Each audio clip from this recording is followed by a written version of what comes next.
Yeah, right here in the front row, please. Pat Koldyke. One sec, Pat, the mic's coming. Pat, one sec, the mic's coming. What are your expectations and or hopes for this summit? I've given you, Madam, a few elements in my speech. I would hope that I mean, ideally, but that's not going to take place.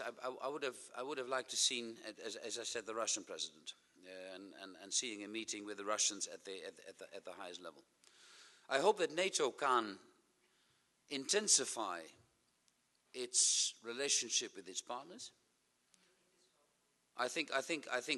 Well, from what I've read in public documents, but also in not so public documents, there's a discussion and debate going on whom should be invited. Anyway, the European Union and the European Commission, and I mean that is all in confesso, as one says in Latin. But I would hope that the relevant partners, and I've given you a few examples, not an exhaustive list, will get an invitation.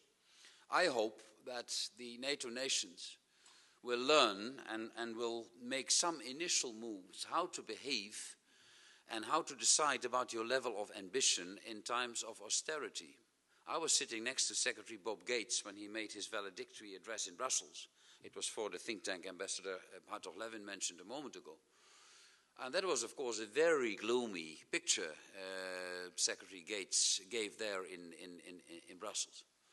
But to a large extent, he was right. That's not to say that the United States of America is not cutting its defense budget. You are, but the problem is that there's this balance, the 75-25 I mentioned, and that should be redressed. And I would hope that allies might make a beginning by redressing that balance, and a number of other elements I've mentioned in my speech.